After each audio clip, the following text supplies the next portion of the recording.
की डोरी तेरे हाथों में, धड़कन की डोरी तेरे हाथों में, तेरे हाथों में जीवन की डोरी, तेरे हाथों में जीवन की डोरी। तू चलाए ना चलाए तेरी मर्जी, तू चलाए ना चलाए तेरी मर्जी। बाबा तेरे नाम लिखती है अर्जी, साईं तेरे नाम लिखती है अर्जी। तू सवारे ना सवारे तेरी मर्जी, तू सवारे ना सवारे तेरी मर्जी। ओम साईं राम। साईं बाबा सबकी रक्षा करना। श्री साईं सच्चरित्र अध्याय 34। गुरु कृपा के लक्षण। भक्तों को सद्ग्रंथ प्रदान कर कल्याण करना। खापड़े दंपति पर अनुग्रह। गुरु कृपा के लक्षण। जो सद्गुरु के चरणों की शरण लेता है उस पर तीनों देवताओं ब्रह्मा विष्णु और महेश की कृपा हो जाती है। हेमाड पंत ने यहाँ गुरु कृपा के लक्षण की ओर संकेत करते हुए श्री साईं बाबा को नमन कर जय घोष करते हुए कहा है कि वे भक्तों के लिए कल्प वृक्ष, दया के सागर, आत्म दर्शन कराने वाले हैं। वे श्री साईं बाबा से प्रार्थना करते हुए कहते हैं कि हे श्री साईनाथ, आप अपनी कथा श्रवण में मेरी श्रद्धा को जगा दें। जिस प्रकार वर्षा ऋतु में चातक पक्षी स्वाति नक्षत्र की एक बूंद को पीकर प्रसन्न हो जाता है, उसी प्रकार मुझे भी निज कथा सागर सार से निकले जल कण का 1000वां अंश दे दें। वे प्रार्थना करते हुए कहते हैं कि शरीर से श्वेत पसीना बहने लगे, नेत्रों में अश्रु भर आए, प्राण स्थिर होकर चित्त एकाग्र हो जाए, वह पल प्रतिपल रोमांच हो, ऐसा भाव आप जगा दें।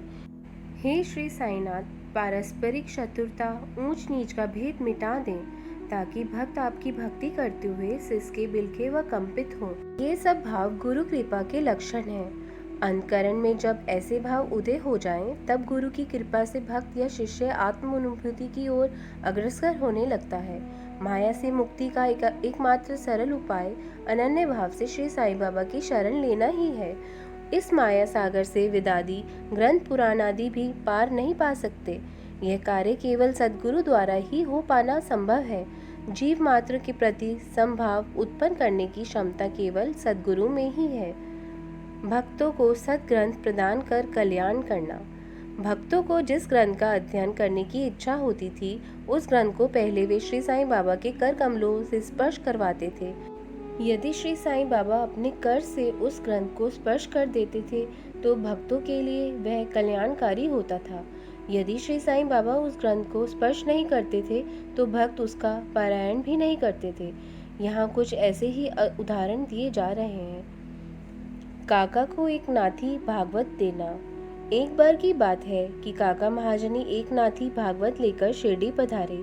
श्यामा ने उनसे वह ग्रंथ अध्ययन करने की दृष्टि से ले लिया और उसे लेकर मस्जिद पहुंचे। श्यामा से वह ग्रंथ श्री साईं बाबा ने ले लिया और कुछ पन्ने पलटकर देखा, फिर वापस श्यामा को लौटा दिया और कहा कि वह उसे संभाल कर रखे।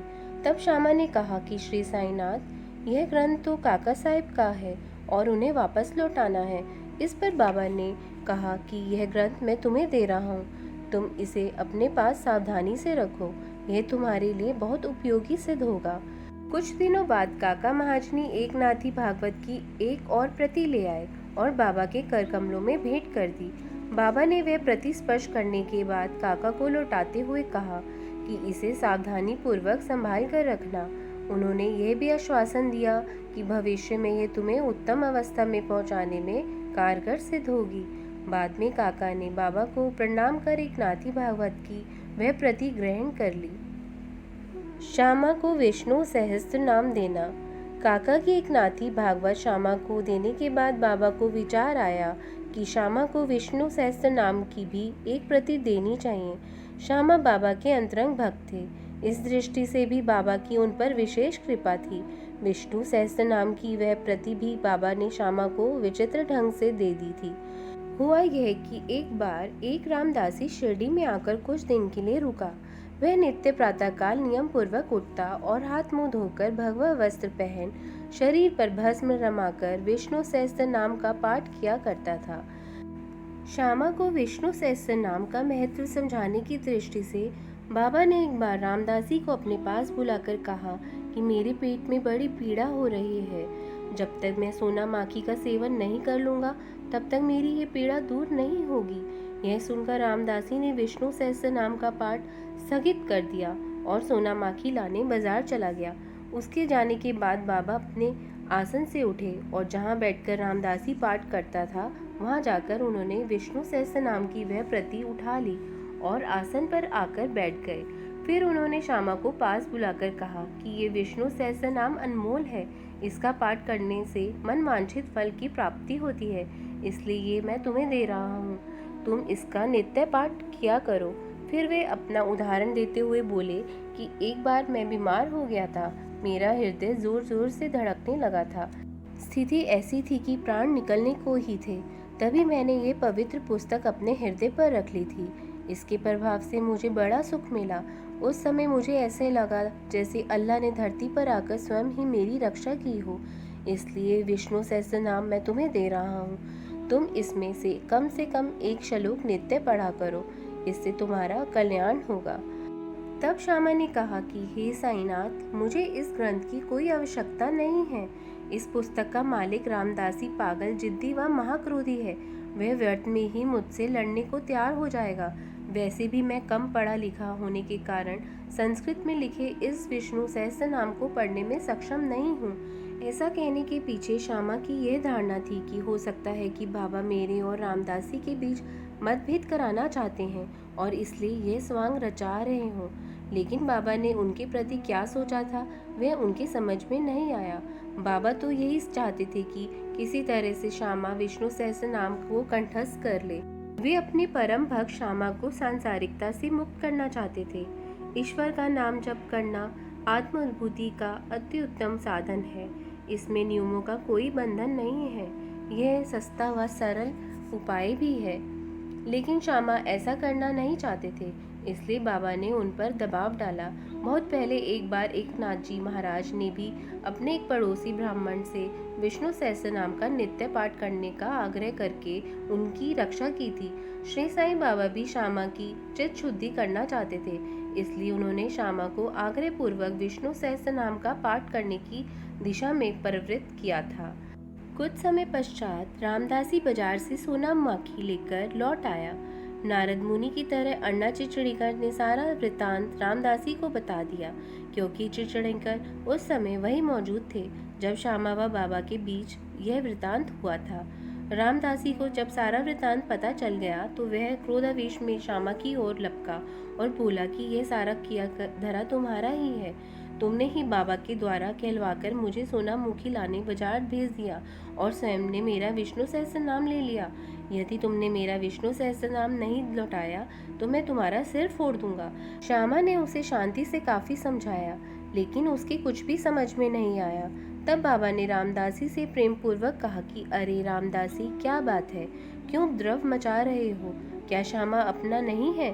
तुम क्यों उसे गाली दे रहे हो? मुझे तो ऐसा लगता है कि तुम स्वभाव से ही उपद्रवी हो। क्या तुम विनम्रता से मधुर बोल नहीं बोल सकते? तुम नित्य विष्णु सहस्त्र नाम का पाठ करते हो, फिर भी तुम्हारे मन में इतनी कलुषता है। जब तुम इच्छाओं के वश में हो तो फिर कैसे रामदासी हो? तुम्हें तो संसार के पदार्थों के प्रति विरक्त होना चाहिए, लेकिन इस पुस्तक के प्रति तुम्हारा इतना अधिक मोह क्यों है? सच्चे रामदासी को तो समदर्शी होना चाहिए।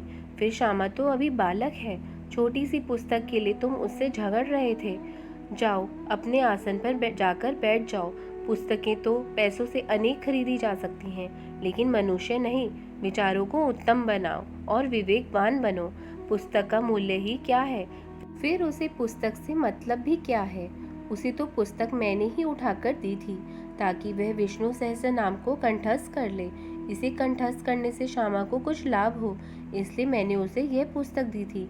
बाबा के कथन का रामदासी पर असर हुआ, वह मौन हो गया। फिर वह श्यामा से बोला कि विष्णु सहस्त्र नाम के बदले मैं तुमसे पंचरत्नी गीता लूँगा। तब श्यामा ने प्रसन्नता पूर्वक कहा कि इसके बदले में मैं तुम्हें एक क्या 10 पंचरत्नी गीताएं देने को सहर्ष तैयार हूँ। अंत में मामला शांत हो गया, लेकिन इस घटना से बाबा की उपदेशात्मक शैली व उसकी विलक्षण प्रक्रिया का पता चलता है। बाद में श्यामा ने विष्णु सहस्त्र नाम का संपूर्ण अध्ययन कर उसे कंठस्थ भी कर लिया। वे इतने ज्ञानवान हो गए कि उन्होंने बूटी साहिब के दामाद, जो इंजीनियरिंग कॉलेज पूना में इंजीनियर थे, उनको भी विष्णु सहस्त्र नाम का यथार्थ अर्थ समझा दिया। बापू साहिब जोग को गीता भाष्य देना। जो भक्त ब्रह्मा विद्या का अध्ययन करते थे, बाबा उन्हें सदैव प्रोत्साहन दिया करते थे। एक बार बापू साहिब जोग के पास एक पार्सल आया जिसमें लोकमान्य गंगाधर तिलक कृत गीता भाष्य की एक प्रति थी। उस प्रति को बगल में दबाए हुए वे मस्जिद पहुंचे और बाबा की चरण वंदना करने लगे। तभी वह पार्सल बाबा के श्री चरणों में गिर पड़ा। तब बाबा ने पूछा कि इसमें क्या है।